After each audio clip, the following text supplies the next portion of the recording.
Hey friends, welcome to the Monday show, and not really a show. It's just a great conversation I have with the legend Tim Wise. I am off most of this week. As I told you, I will be posting randomly and with not the regular format of the show, doing my best to take some time off, visiting old friends, making some new friends, and a little special surprise that I'm recording for you that I think you're really going to like with one of my favorite nature writers who you may or may not know. That's the hint. As well as seeing some family and spending some time alone, exploring. And it's been great. And I've only been here for a couple of days, but very, very happy to take some time off. Appreciate, though, your support because I cannot do any of this without you. So thank you for press and play, and thank you for all of your support. However it comes, I really appreciate it. We have built an amazing community here, and I'll be back hosting the daily show with the regular format either later this week or obviously next Monday. So thank you, thank you, thank you. And now let's get to my conversation with the great Tim Wise. Tim and I caught up before I left, so before the events of the weekend. And by that I mean Lady G showing up dead. Nobody had that on their bingo card. We thought it was going to be Mitch McConnell, who apparently is just an AI photo at this point. I'm not sure I believe that was really him. I'm not paying too much attention to the news, but I did see all of the news around and reaction to Lindsey Graham's death, and people have different values about how we should talk about the dead, of course, but I personally think I try my best to respect people after they've passed, but a lot of the people that we're going to talk about when they die did some really bad things. What I posted on Threads about it was simply this. He pushed for every war.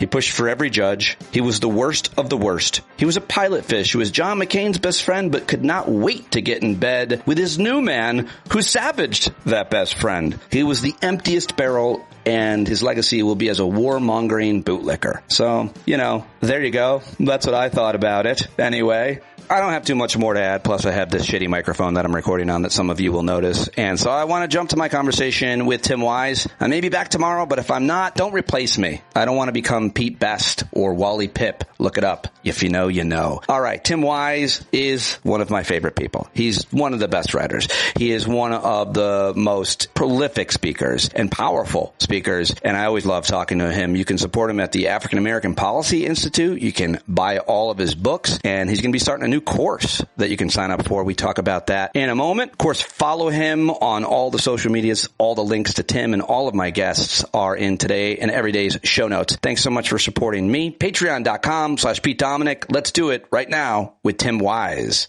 It's the man himself, Tim Wise. I try not to go like a month at least without interviewing him. It's been, as I too often say, too long, but I'm hoping because he's got some exciting new things coming up that I can help promote. I'll get to talk to you even more this summer. Great to see you, Tim Wise. Thank you so much for joining me today.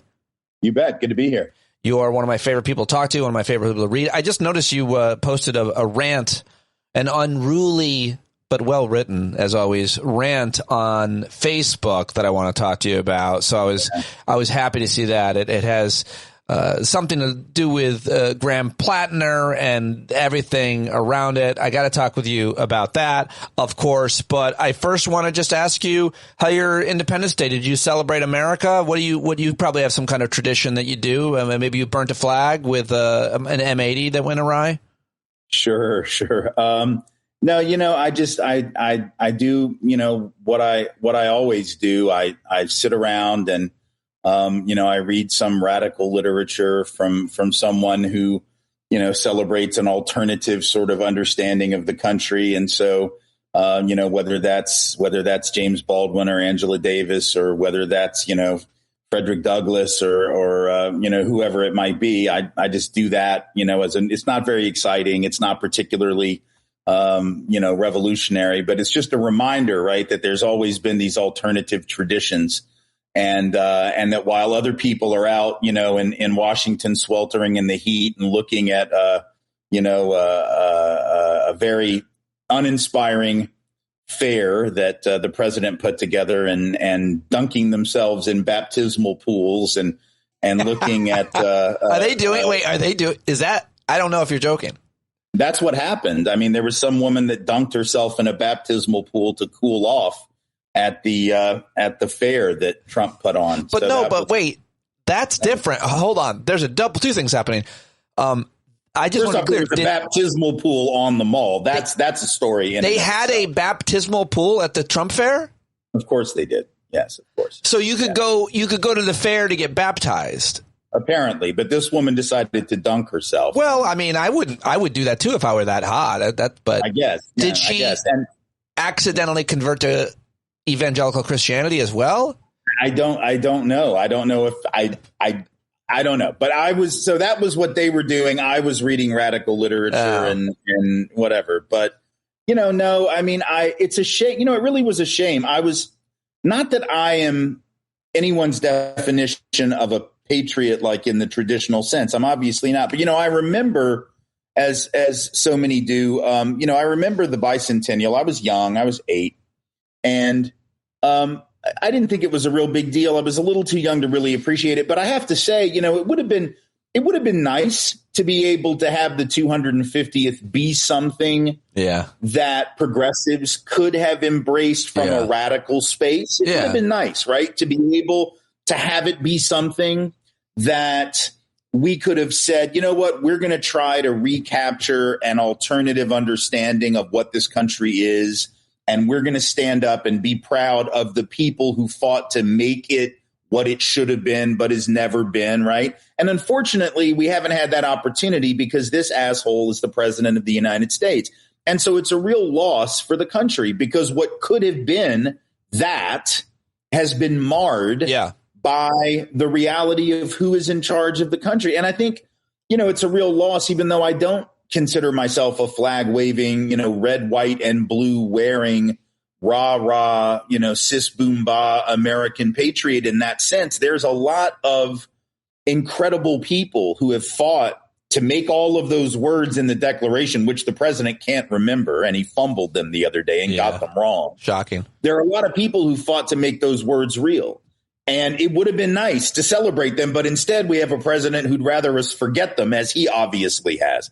Not actually remember the words and censor the actual radical history of those who have fought to make them real. So it's just it's sort of a bummer, I think, all the way around. And, I'm not going to be around for the tricentennial. So I guess I'm just going to have to make do with this thing. But I'm sure America will be.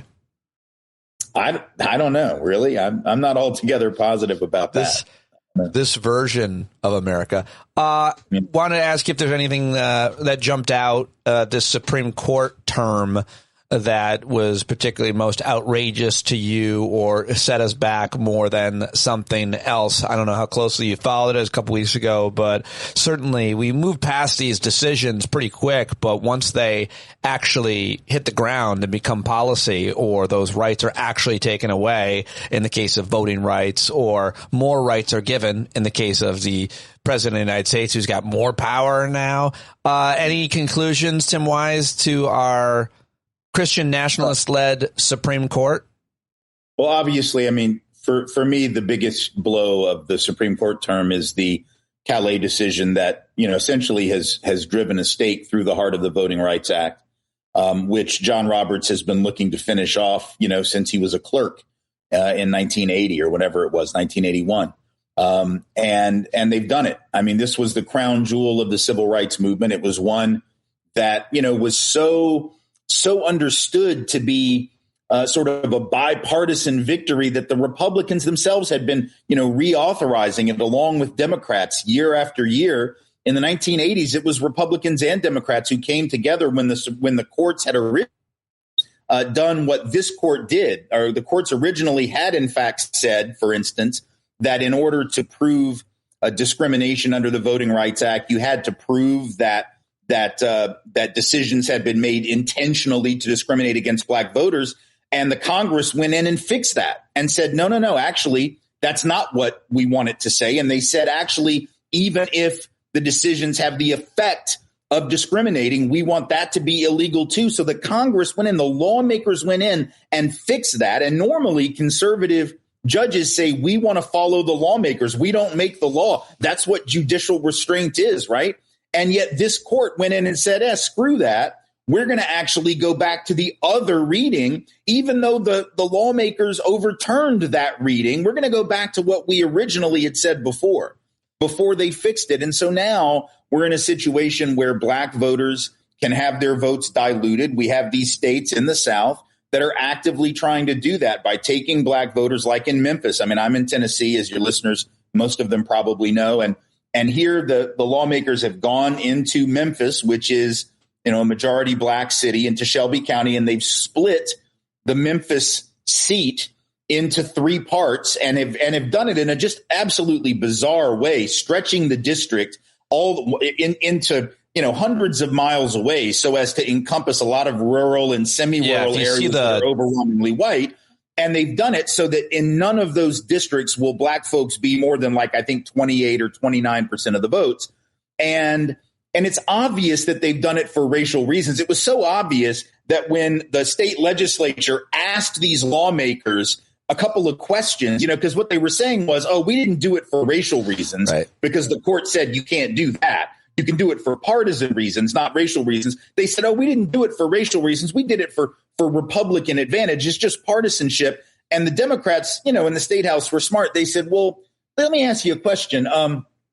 What is the racial demographic of Memphis, right?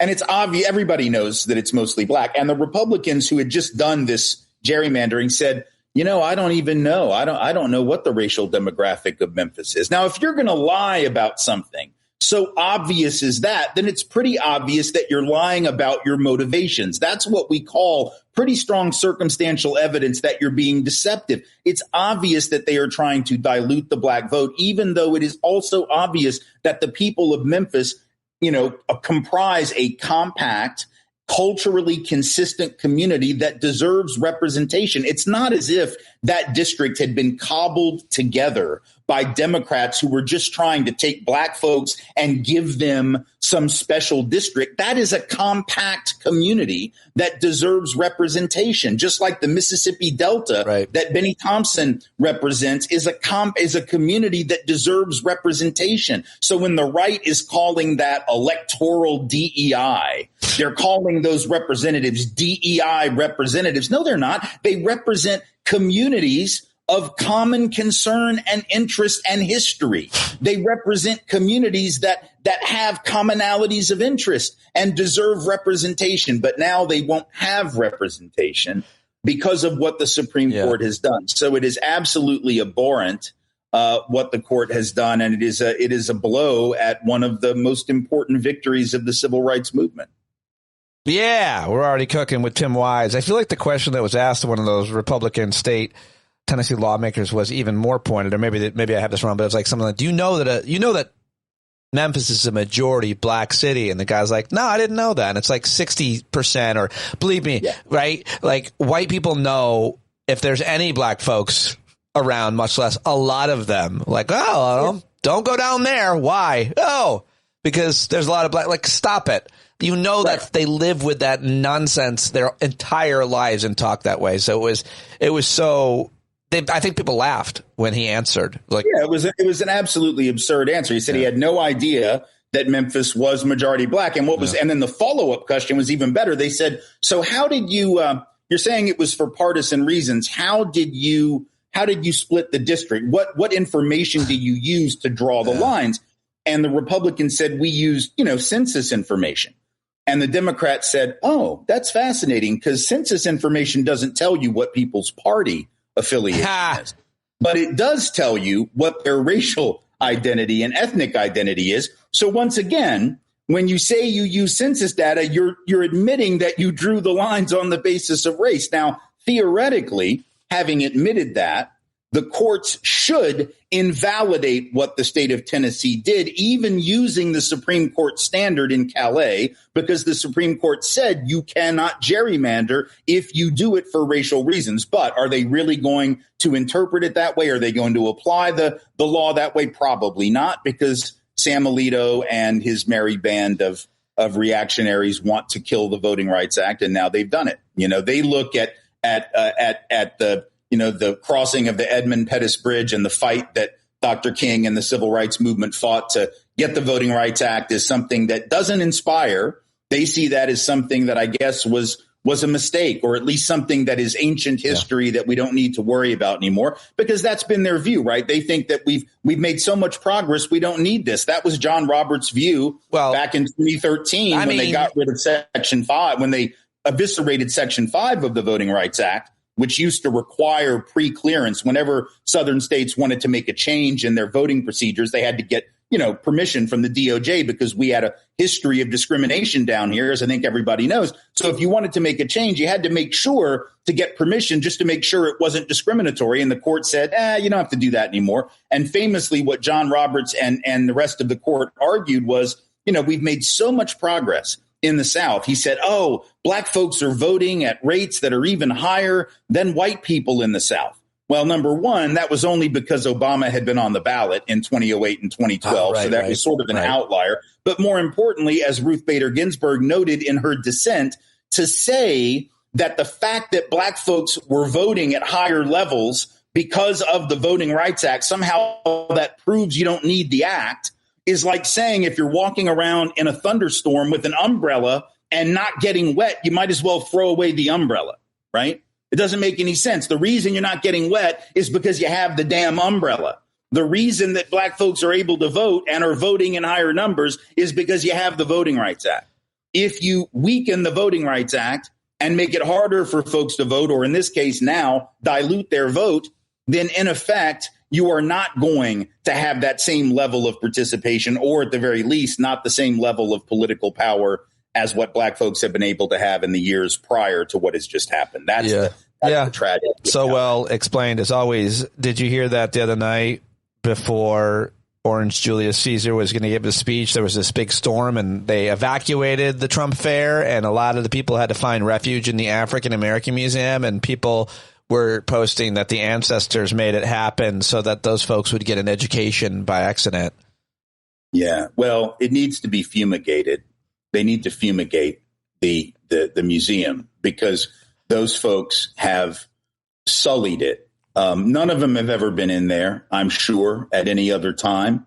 And none of them will probably ever go back. I'm sure that they are now, all of them, worried about the woke having rubbed off on them. And I'm just as worried about the reactionary nonsense that they carry with them, like a virus rubbing off and being left behind in the museum.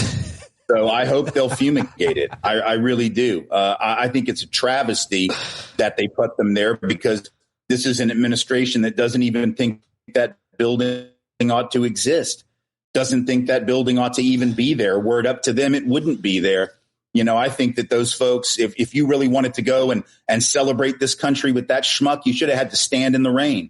You should just get wet for your orange god. And, if that's what you want. But yeah, if I thought that they were actually going to learn something, if they were actually going to walk around and learn something from the exhibits, maybe I would think it was a great idea. They're not going to do that. We know what they do when they go into government buildings. We know what they did on January 6th.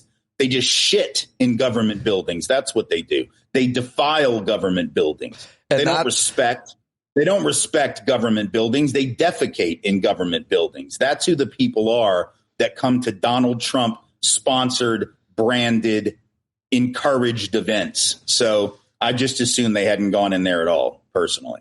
Did you hear that an appeals court blocked parts of Ron DeSantis and Florida Republicans' quote, Stop Woke Act? Nobody's covered this movement as well as you about how white folks, white supremacists, white Christian nationalists are, from the school board to the state house to the House of Representatives, doing all they can to erase history, control language, censor everything that we learn, that our kids learn, and even just take down monuments, so egregiously, like taking down monuments to black inspiring leaders and replacing them, in a case in D.C., with a Confederate soldier that never stood there in the first place.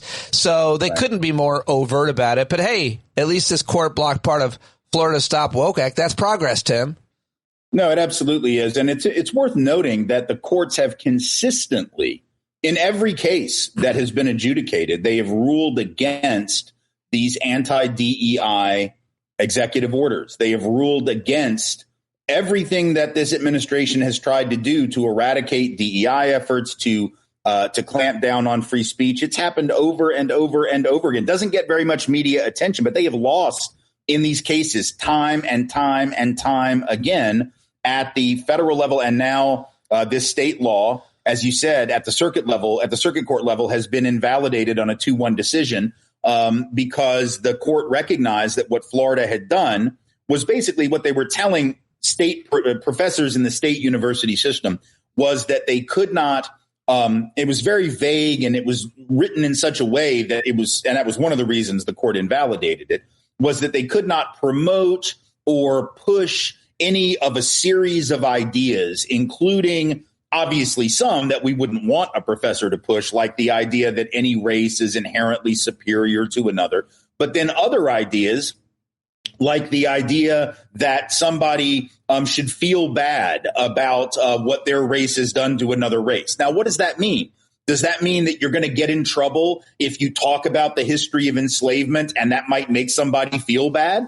Is that, what are you going to get turned in and reported if you teach that? I don't know too many professors who deliberately tell students you should feel guilt for that. But I imagine that there might be students who think that's what the professor is saying. I speak around the country on these things, and I always have somebody misunderstand what I'm saying. And they say, why are you trying to make me feel guilty? I'm not trying to make anyone feel guilty, but that's what people hear. They hear you're trying to make me feel guilty when all I'm trying to do is say that, we have a responsibility to address the legacy of the past. But if you read that law a certain way, simply saying that in a classroom would be considered illegal. So would be, for instance, if you critique the idea of meritocracy or rugged individualism, and you talk about how those things have been used to further or to solidify racial inequality, which I think is inarguably true, that too would be banned. You can't talk about that in the classroom.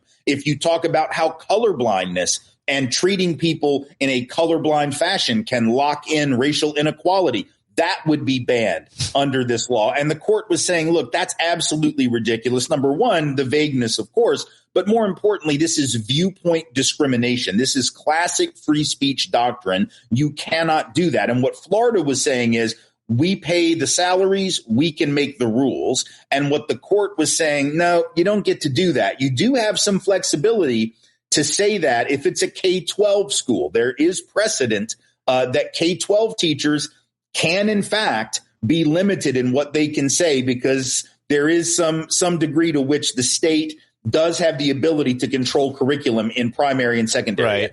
But at the higher levels, that has generally not been the case. And what the court said is, you cannot just cobble together all of these different sort of speech acts and try to create in them some type of state control over what professors are able to do. Yeah. It's a complete violation of the First Amendment. They did not let it stand. And my guess is that if it gets appealed to the Supreme Court, and it probably will, that the court will most likely agree with the circuit court, because these justices, as reactionary as they are in many ways, they do tend to be free speech absolutists in a lot of ways. And my guess is that they will probably agree with what the circuit court is doing. Yeah, that's the consensus I've heard from legal experts as well. But yeah, in the decision, the two justices that supported it, was 2-1 decision, said that it violates the free speech rights of professors, and also went on to say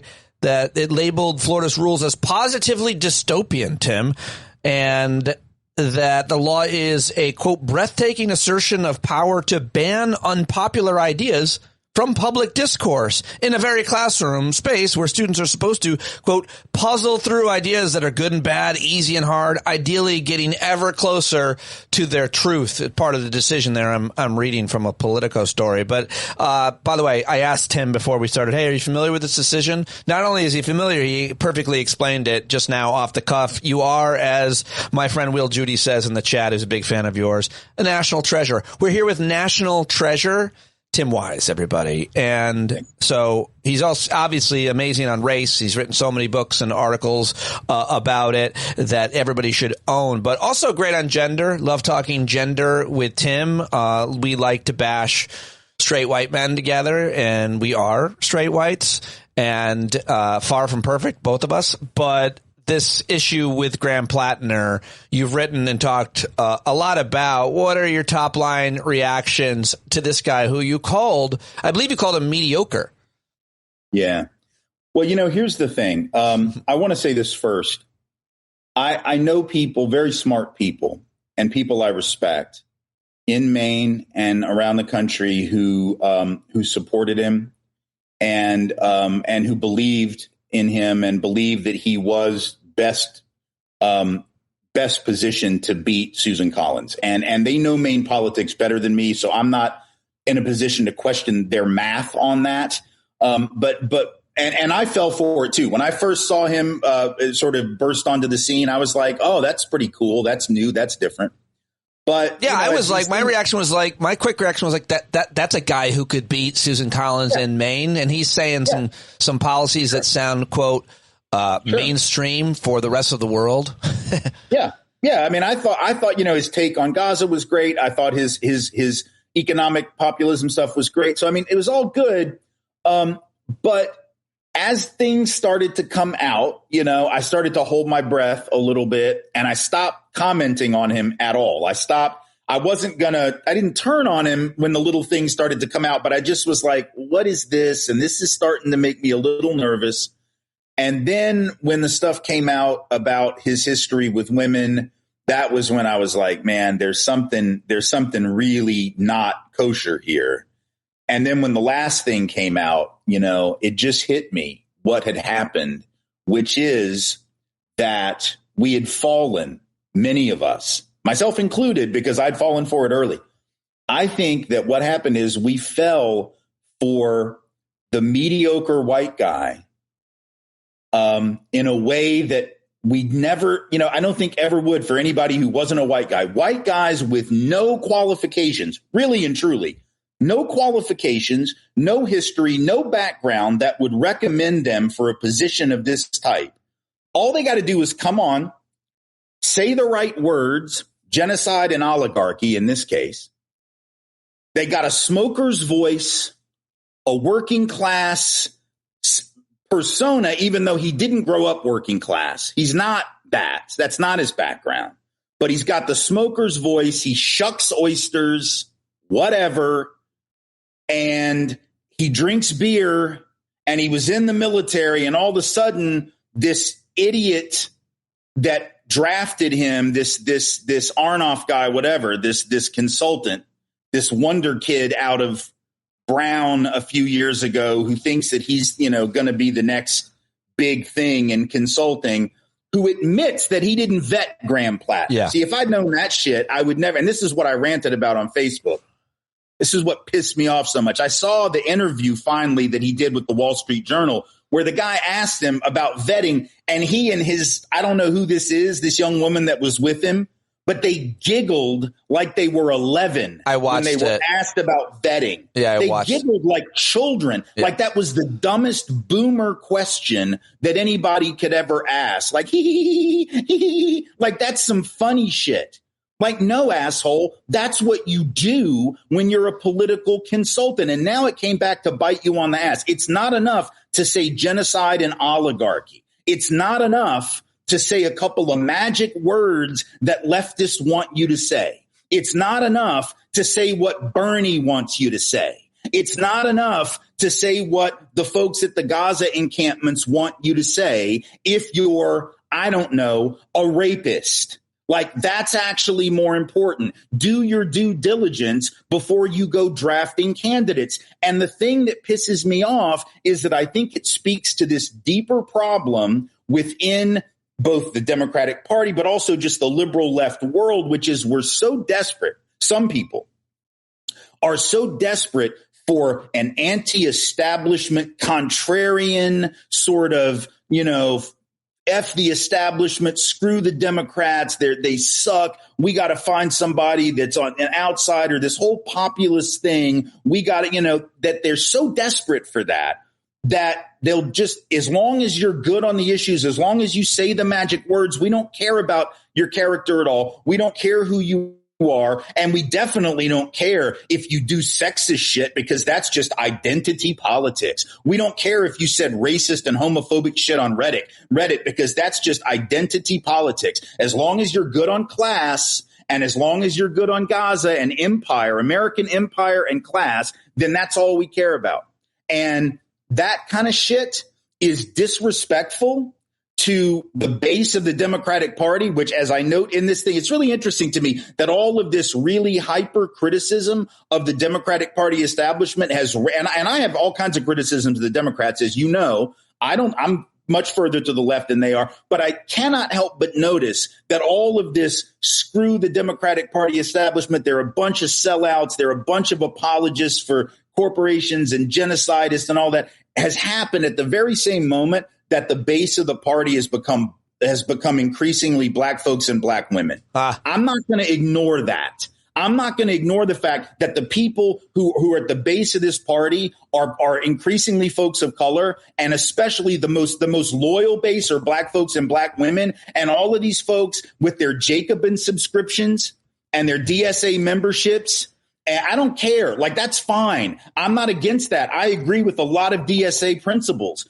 And that's cool if you're in Brooklyn, and that's cool if you're in wherever the hell you are. But the idea that that's going to play everywhere, and that if you don't agree with that you're some sellout and that you should be run out of, or you should be, castigated for it. Yeah. That kind of shit is how we end up with Graham Plattner, because all we're looking for is that you say these magic words. And I don't know, maybe he, maybe nobody else could have beaten Susan Collins, and maybe none of this stuff would have come out. But I just think the reason we end up with that is because we're so desperate to find someone who fits this image, because we're chasing the white working class, right? Because Bernie has convinced some people that we're looking for the working class so we can fight the oligarchy and the billionaires, right? And the working class is not just a bunch of white dudes who shuck oysters. In fact, interestingly, Graham Plattner was not even polling well with working class white guys in Maine. He was getting his ass kicked by Susan Collins in the polling, 56-39 among white non-college white men. How the hell? So the oyster shucker was losing those guys to Susan Collins, the 83-year-old or whatever the hell she is, Republican. So he wasn't even appealing to the people that you drafted him for. He was getting the votes of a bunch of college-educated DSA types. What the hell are we doing? Right? And so Dan Arnoff shouldn't be let within 100 miles of a campaign. Nobody who thinks that all that matters is moving fast and breaking things, whether that's in tech or politics, should be taken seriously, right? Yes, it's important that we condemn the actions of Israel. I do that all the time. Yes, it's important that we condemn the actions of billionaires. It's also important not to be a racist, not to be a rapist, not to be a misogynist, and not to be just a shitty human being. And if you can't, and if it comes down to what's more important, saying the word genocide or not being a shitty human being, I sort of think not being a shitty human being is more important than the specific word you use to describe something. And that is a hill I'm willing to fucking die on. Yeah. Oh man, that's the best commentary I've heard. You can go read a lot of that because it's similar to what Tim posted on Facebook, except for you got his name right on Facebook and wrong here. It's Dan Moraff. Oh, Moraff, not Arnoff. Sorry. It doesn't matter. The point is the point, and it was a good one. I was surprised to see you express concern about Mitch McConnell's health. What do you want to say? Yeah. Oh, poor guy. Well, I don't know. I could say so many awful, snarky things, but I was raised right. My mama raised me right, and I don't. Oh, you have a standard there? I didn't realize that. I try not to mock the dead, and I think he's been dead for a while. I think he might have died years ago. I do. I think it's been Weekend at Bernie's for like a while with him. I do. I think he's been wheeled around, and so I don't want to mock him. I don't want to tempt fate. Okay. Poor guy. Right. I don't know. I thought you were going to go for it. I thought I no. Man. I feel bad about dead people. Okay. and I think he's among them. Do you want? I think he's among them. I do want to know why Scott Jennings. Me too. I think Scott Jennings lied about talking. Yeah, to that's him a weird one. Scott Jennings talked to him like I talked to my mom for 25 minutes today. My mom's been dead, for 3 years. I don't think Scott Jennings talked to him. Charles, that's the biggest lie Scott's told, and Scott lies every night on CNN. Yeah, so I don't. Charles Blow has been making these fun videos, and he, basically calling out Scott Jennings or anyone. Is like, just show me proof of life. Just show, it would be so easy to show us proof of life, but you're just right. What a weird thing to just tell a bold-faced lie about. I don't, and especially because if it's a lie, it's gonna come out when he died. Yeah. So if it comes out that he died a day and a half before Scott Jennings had that conversation, how is Scott going to spin that? I mean, it just is. I don't understand these people with their just habitual deceptions about the most basic things. But, I don't know. All right. Finally, just want to ask you, you commented on it, but what do you make of the rise of these DSA candidates and the governance that Mamdani has been able to establish? It's easy to, it's one thing to campaign well. It's another completely different to govern well. He's already had a whole bunch of challenges in New York. What do you make of these other primaries and these other DSA candidates and the rise and what some people are talking about is like the split, or even some idiots are calling it's the left's Tea Party, which is bullshit because this is way more organic, and the Tea Party was all funded by billionaires. But what are your thoughts on it overall? I don't want to be misunderstood. I'm excited about the influence of DSA in those districts where that can be successful. I just want people to understand that, as I say in the rant on Facebook, that anyone who believes that the Democratic Party should move in that direction everywhere is every bit as foolish as those who say it ought to move to the center everywhere. Because there are people, right, the third way people who say, the party's got to move to the center, the moderate. In Central Florida, that might be true in Wyoming. That might be true in lots of places. But in places like New York City and a lot of other places, we absolutely can move in a more progressive and left direction. And in those areas, there's nothing wrong with that. The Democratic Party should be big enough to include Democratic socialists, sort of mainstream liberals and moderates who will work together on the things where they can work together and who will disagree on the areas where they will disagree. And the thing that bothers me is when anybody, from centrist or mainstream liberal or leftist, is so dogmatic as to act like, screw anybody who doesn't agree with me on all these things. And if you won't say these words or vote this way or believe this thing, then I'm going to call you a sellout, or I'm going to call you a commie, or I'm going to call you whatever it is I'm going to call you. Screw that. We don't have time for that. I'm excited about Mamdani. I think it's fantastic that those candidates won in New York. I will see what happens. I will see what they're able to accomplish. I hope that they can accomplish a lot. I also hope that we will remember that is a politic that is very specific to a very particular place. And I know that it will not work everywhere, but that doesn't mean that it should be castigated in those places where it will work. And I think it's important for the people who are worried about that, including the party leadership, which I do call out very often, even though I don't call it out the way that some call it out and say that they're evil incarnate. And that's why we have to have, people like Graham Plattner running. I do think it's important for them to not attack those kind of candidates, right, as if somehow the fact that they haven't played the game the way that Chuck Schumer wants them to play the game. There's an intolerance.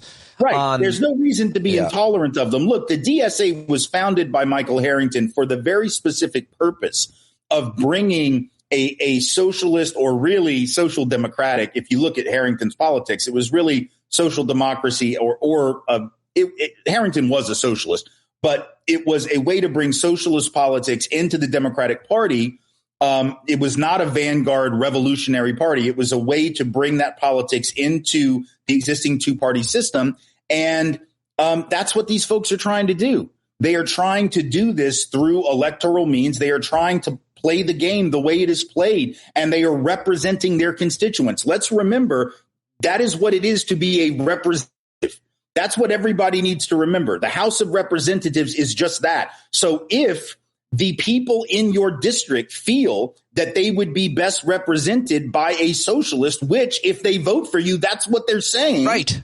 Then you are the person who's best able to represent them. If the representative, if the voters in a district say, you know what, I'm going to vote for this centrist, that means that the person they think will best represent them is a centrist. And that means that's how that person's going to govern, right? Yeah. To be the best representative in a district in New York City is not going to be the same as to be the best representative that you can be in Columbia, South Carolina, or the best representative that you can be in the middle of Iowa somewhere. It's going to look different, and that's all right. Yeah. That's all right. Dr. Will Judy again in the chat. This is what the fuck the primaries are for. Coupled with voter turnout, it works out how it should. So that's right.